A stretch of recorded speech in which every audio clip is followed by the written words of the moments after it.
ay gagamitin ako bilang panakipbutas sa kanilang kampanya laban sa korupsyon. Hindi na ako mananahimik, ilalabas ko ang lahat ng katotohanan. May resibo, may ebidensya, at may pangalan. Again, I informed the Speaker and asked clearance about the instructions ng Pangulo. At ang sabi niya, wala tayong magagawa. Kaya po nagtataka ako kung bakit sinasabi ni Pangulo na hindi niya makilala ang budget, samantalang lahat na binawas at dinagdag sa mga ahensya ng gobyerno ay humihingi ng approval sa kanya si Sec. Mina Pangandaman. Bago namin ginawa o tinapos ni Senator Chis Escudero during the BICAM. Sinabi pa ni Sec. Mina, everything is cleared with the President. Basta importante, pasok ang pondo na request ng Pangulo.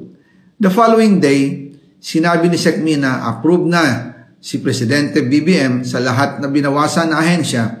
Masaya na ang Pangulo dahil naipasok ang gusto niyang 100 billion insertion. Wala pong perang napunta sa akin.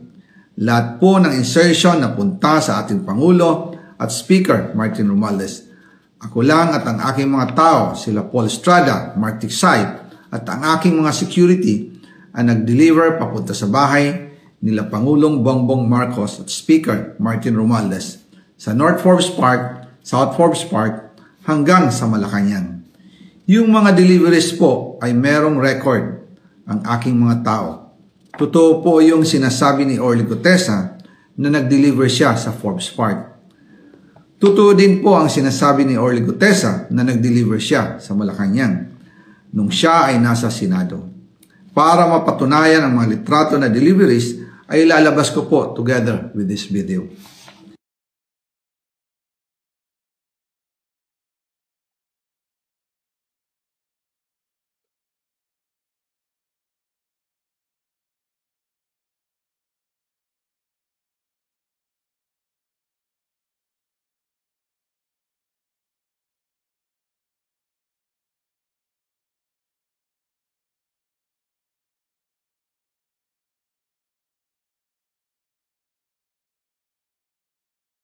After po ng approval ng budget sa General Appropriations Act of 2025, nagtanong po ako sa DPWH kung magkano ang kailangan na ibigay sa Office of the President o ang SOP na bigayan. Ang sinagot sa akin ay 25%. Ang ibig sabihin nito, 25% ng 100 billion ang SOP na kailangan ibigay kay BBM mismo. In total, 25 billion ang napunta kay Pangulong Bongbong Marcos.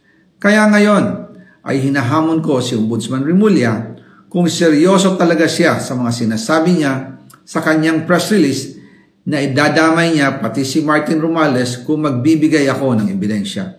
Patunayan niya ngayon ang pronouncement niya. Imbestigahan niya ang fraternity Brad at ang kanyang kaibigan na si Speaker Martin Romualdez kung talagang tutupad siya sa tungkulin niya. Imbestigahan din niya si President Bongbong Marcos. Sabi nga ni BBM nung SONA, let's do it right at mahiya naman kayo, hindi po ba? Nananawagan din po ako sa Senado na imbestigahan ang 100 billion insertion ni Presidente. Alam ko po na hindi gagawin ni Ombudsman Remulla ang hamon ko. Pero magaling ang Senado sa imbestigasyon at ako ay naniniwala na dahil sa kanila lalabas ang katotohanan.